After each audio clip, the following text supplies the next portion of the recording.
Bonjour et bienvenue chers Alformers dans cette vidéo où l'on essaiera de discuter des tokens ERC20. Sans plus tarder, allons droit au but. Qu'est-ce qu'un token ERC20? Donc c'est un terme que vous aurez souvent entendu pour ceux qui ont déjà pu jeter un petit coup d'œil déjà de manière initiale donc aux crypto-monnaies. Vous avez bien entendu donc des termes tels que oui, donc ça c'est pas en fait un token ou une crypto-monnaie pardon indépendante, mais c'est un token ERC20. Donc déjà, il faut savoir que ceci est relatif à un processus de proposition et d'amélioration qui a été mis en œuvre par la fondation Ethereum au niveau de compte GitHub officiel de cette dernière. En fait, avant de passer à l'ERC20, il faut d'abord comprendre ce qu'est ERC. Donc ERC signifie littéralement Ethereum Request for Comments.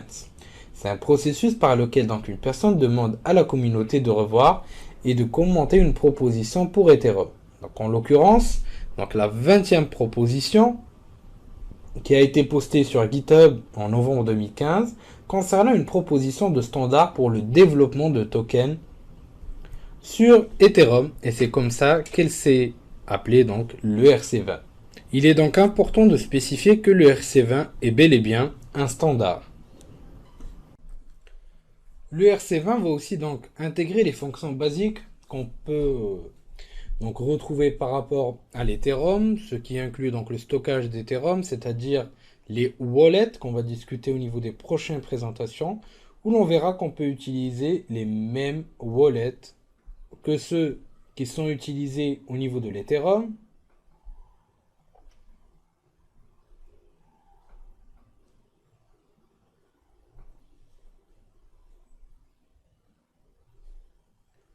sans oublier Etherscan qu'on a découvert au préalable, ainsi que EtherDelta, ainsi que d'autres fonctionnalités ou fonctions basiques.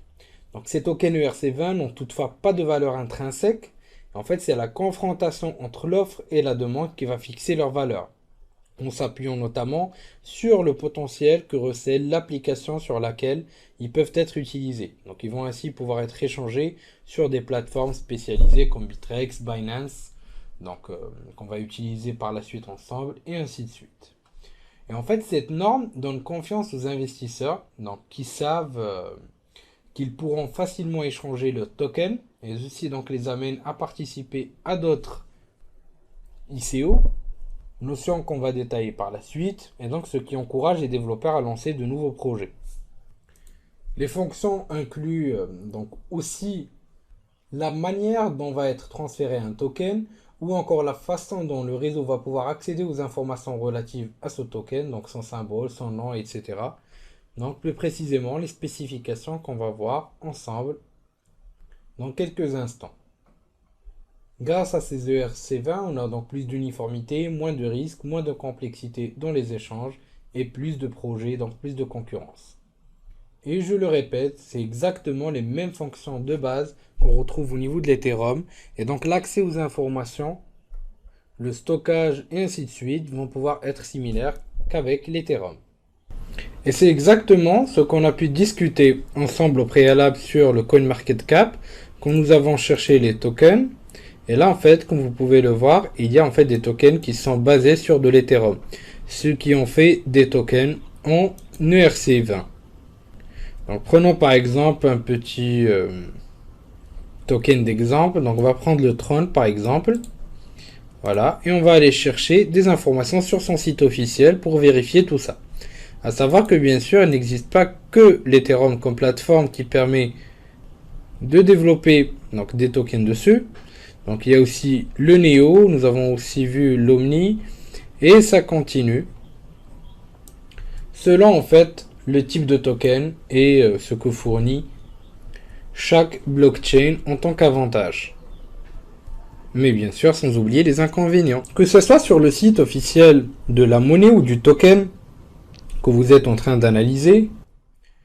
Donc déjà là, rien qu'en entrant sur le site, on remarque déjà une petite annonce.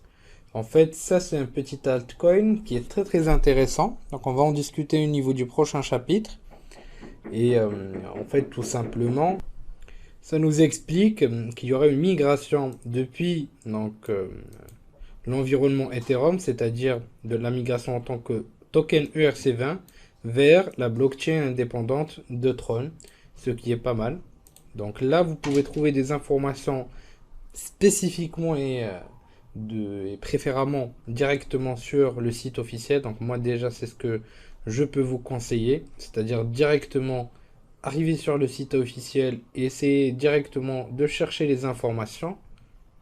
Vous pouvez aussi le faire sur les white papers que proposent les coins. Donc, comme on a pu le voir au préalable, à chaque fois qu'on a un token qui va pouvoir sortir, on aura en fait ce qu'on appelle un white paper dessus, qui va expliquer la technologie derrière, le fonctionnement, la planification, l'évolution, le futur du coin ou du token, et ainsi de suite. Et donc, il serait préalable de lire les white papers pour avoir une idée, effectuer une analyse qui est plus ou moins, disons, subjective sur le token et non se fier aux spéculations du grand public. Il faudra donc toujours effectuer une analyse préalable, donc ça on va en discuter de manière détaillée par la suite. Vous avez aussi la possibilité de venir directement sur le site d'Etherscan, donc on en a discuté au niveau de la présentation sur l'Ethereum. Et là, en allant vers Token et en cliquant sur View Tokens, vous avez tous les tokens qui sont basés sur la blockchain Ethereum. Et là, vous pouvez chercher les tokens ERC20 comme vous pouvez le voir. Là, on a notre Tron. Donc, en cliquant dessus, on va pouvoir récupérer un bon nombre d'informations qui sont assez intéressantes. Donc là, on a parlé des différentes informations au niveau de la présentation ou introductif sur les crypto-monnaies. Là, vous avez le contrat RC20 qui va définir en d'autres termes le contrat de type smart contract, à savoir qu'un contrat de token déployé sur Ethereum, c'est tout simplement un smart contract comme un autre contenant simplement un registre désignant les propriétaires de tokens du contrat et gérant l'ensemble des transferts de ces tokens et en mettant à jour le registre. Et ci-bas, donc les différentes transactions par rapport ou ce qui a été utilisé par rapport au Tron. Donc tout type de transactions. Là, on a aussi des infos plus détaillées sur ce dernier. Voilà, et ainsi que des commentaires de quelques personnes, par ici et par là. Donc ils peuvent aller nous donner des informations qui peuvent être assez intéressantes. Surtout si vous choisissez d'investir dans tout ce qui est Tron. Je vous laisse donc la suite pour vous approfondir dessus. Bien sûr, pour la partie altcoins, nous allons discuter au niveau des prochaines présentations. Les spécifications que doit posséder un token de type ERC20, ce qu'il doit pouvoir gérer, sont les suivantes. Principalement, on retrouve des fonctions pour envoyer le nom du token, pour envoyer le nombre total existant, le transfert, aussi de pouvoir permettre de pouvoir recevoir et envoyer les tokens et ainsi de suite.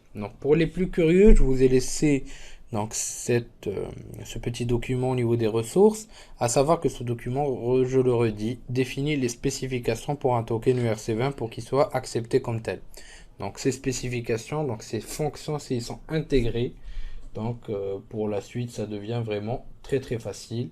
Bien sûr, vous pouvez retrouver les détails au niveau du site officiel et du repo officiel d'Ethereum. Et pour ceux que ça intéresse, au niveau de la prochaine formation, c'est-à-dire la formation sur la blockchain de manière beaucoup plus généralisée, nous allons pouvoir créer notre propre token. Et je vais essayer de vous montrer comment ça va se passer, comment faire de la bonne publicité avec des ICO, notre concept qu'on va découvrir par la suite ensemble, et ainsi de suite. La standardisation de l'ERC20 a permis le développement rapide d'un très large écosystème de tokens sur Ethereum. Avant sa création, chaque service, chaque projet devait réinventer la roue, c'est-à-dire le token. ce qui d'ailleurs a provoqué des erreurs et des incompatibilités avec un standard qui est normalement simple et ouvert, et les tokens peuvent être déployés facilement, et c'est aussi le cas donc, dans les services utilisant ces tokens. Du fait, donc l'essentiel des services développés sur Ethereum aujourd'hui gèrent ce standard et uniquement ce standard. Il est donc facile de créer un service gérant les tokens ERC20 car vous connaissez à l'avance les fonctions basiques que ce token va accepter. Comme on a vu avec l'exemple de l'Etherscan ou encore ce qu'on va pouvoir voir au niveau de la prochaine présentation avec les wallets qui sont capables donc d'afficher les soldes de tokens ERC20 sur leurs interfaces. Ce standard, même s'il est si fort que ça, a été critiqué pour de nombreuses raisons. D'abord, il n'est valable que pour un token donc fongible et il ne prévoit aucune fonction pour éviter les erreurs d'envoi, aucun standard de mise à jour de son code ou de bonnes pratiques quant à son émission. Donc il y a aussi d'autres propositions qui sont pas mal. Donc le RC223 qui vise à intégrer donc des mécanismes de contrôle dans les smart contracts par rapport donc, au contrat de token, donc directement visant à éviter les transferts de tokens vers une adresse ne pouvant elle-même gérer les tokens. Il y a aussi d'autres propositions comme le minimum token et ainsi de suite. Et donc cela reste dans un contexte de recherche et donc ce qu'on va pouvoir effectuer ensemble au niveau de la prochaine formation sur la blockchain, c'est déployer nos propres tokens. Je vous dis merci de votre suivi et à la prochaine vidéo sur Alpha.